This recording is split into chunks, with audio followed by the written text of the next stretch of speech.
ბატონი ვალერი გელაშვილი, როგორც თქვენთვის ცნობილია, აქამდეც იყო რამდენჯერმე ხსენებული, მის სახელთან ასოცირდებოდა არალეგალური ბიზნესი, ასევე რეგისტრირებული, რომელიც გააჩნია როგორც საზღვარგარეთ გარეთ ლიტვაში, ასევე საქართველოში, ეს არის იგივე Euroconstruction, ეს არის იგივე VG კომპანია, რომლებიც ასოცირდებიან იგივე კონტრაბანდასთან, მაფიოზურ კლანებთან, ასოცირდება უდიდეს დანაშაულებებთან და დღეს ის ამ შემთხვევაში, როდესაც იგივე სამთავრობო წრეებში ასოცირდება მთელ ლიტვის მასშტაბით, ასოცირდება იგივე კრიმინალთან, კორუფციასთან, დღეს წარმოადგენდა ის ბატონ დავით უსუფაშვილთან ერთად საქართველოს ის იყო ოფიციალური დელეგაციის წევრი და შემიძლია დაგიდასტუროთ ინფორმაცია და შეგიძლიათ გადაამოწმოთ ასევე ლიტვაში, შეგიძლიათ გადაამოწმოთ ლიტვის პრეზიდენტის ადმინისტრაციაში, რომ იგი დელეგაციასთან ერთად არც კი იყო დაშვებული რეზიდენციაში. ამასთან მინდა განგიცხადოთ, რომ სამთავრობო წრეებში და მედია საშუალებებში ყოველთვის მიდის საუბარი, რომ ვალერი გელაშვილი არის პირველი ნათლია, ასე ვთქვათ, მაფიოზური კლანებისა, იგივე მეტსახელით ფანტომი, ის არის ჩვეულებრივი კრიმინალი და დღეს უბრალოდ დაუშვებელია საქართველოს ყავდეს ოფიციალური დელეგატი ვილნიუსის სამიტის წინ. სწორედ მასპინძელ ქვეყანაში, სწორედ ვალერი გელაშვილი და ეს სახე არ ცხენს როგორც სახელმწიფოს იმიჯს.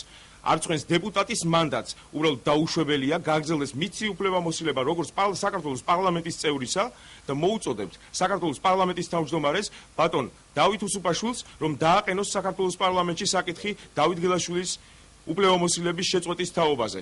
მართალია, ჩვენ არ გვაქვს დიდი ილუზია, რომ ის ამას მოახდენს, თუმცა ჩვენი ორგანიზაცია, ჩვენ მივმართავთ ყველა საშუალებას, ყველა სამართლებრივ მექანიზმს, რომ იყოს ჩვენი მოთხოვნა უზრუნველყოფილი. ამასთან გაგაცნობდით, რომ იგივე ყველა ჩინოვნიკები, მაღალი რანგის ჩინის პირები ლიტვაში გათავისუფლებულები არიან სამსახურიდან, ქვეყნის მასშტაბით ვისი სახელიც კი ასოცირდებოდა ვალერი გელაშვილთან. იგივე გედგაუდასი შემიძლია დაგისახელოთ, ეს იყო ვილნიუსის რეგიონის საბაჟო განყოფილების უფროსი, რომლის პირადი კავშირები საკმაოდ გახმაურებული იყო ვალერი გელაშვილთან და სწორედ ეს გახდა მისი სამსახურიდან გათავისუფლებისა. მოუწოდებთ ისევ და ისევ საქართველოს პარლამენტის თავმჯდომარეს. თუ მისი მიზანი ემსახურება იმას, რომ საქართველომ ნამდვილად პროდუქტიულად განახორციელოს თავისი სახელმწიფო მიზნები ვილნიუსის სამიტის ფარგლებში, დააყენოს საკითხი ვალერი გელაშვილის, როგორც ცნობილი კრიმინალის უფლებამოსილების შეწყვეტის შესახებ.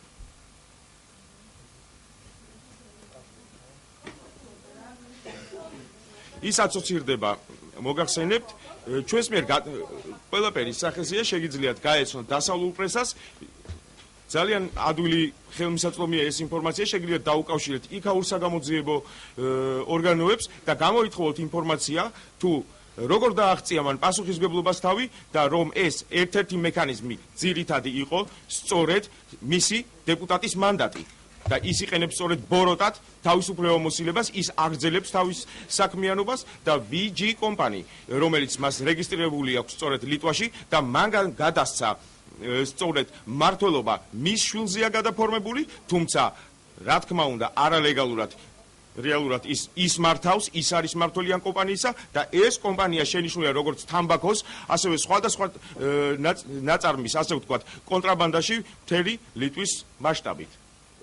და დღეს უბრალოდ გაუგებარია, როგორ უნდა წარმოადგენს ეს პირი საქართველოს ოფიციალურ დელეგაციას ვილნიუსში. ეხლა უბრალოდ მიუღებელია, ხო? ეხლა რეალურად სახეზე გვყავს რეციდივისტი, სახეზე გვყავს კრიმინალი და ეს ადამიანი არის ჩვენი სახე, ქვეყნის სახე, რომელიც ლახავს ჩვენს იმიჯს, რომელიც არც კი შეუშვეს პრეზიდენტის ადმინისტრაციაში და სწორედ იმის გამო, რომ ის ასოცირდება ძალიან ცნობილ მაფიოზურ პირებთან. იგივე კრიმინალურ ავტორიტეტებთან, ყოფილ სუკის აგენტებთან, მთელი ლიტვის მასშტაბი და ეს ინფორმაცია ძალიან მარტივია, რომ გადაამოწმოთ.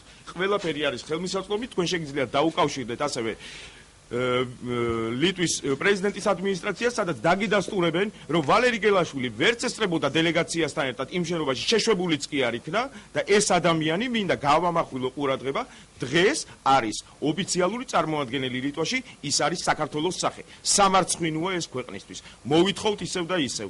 ბატონი დავით უსუფაშვილისგან დააყენოს პარლამენტში საკითხი მისი უფლებამოსილების შეწყვეტის შესახებ. მუხრან ბურჭულაძე, დემოკრატიული განვითარების ეროვნული ცენტრის თავმჯდომარე.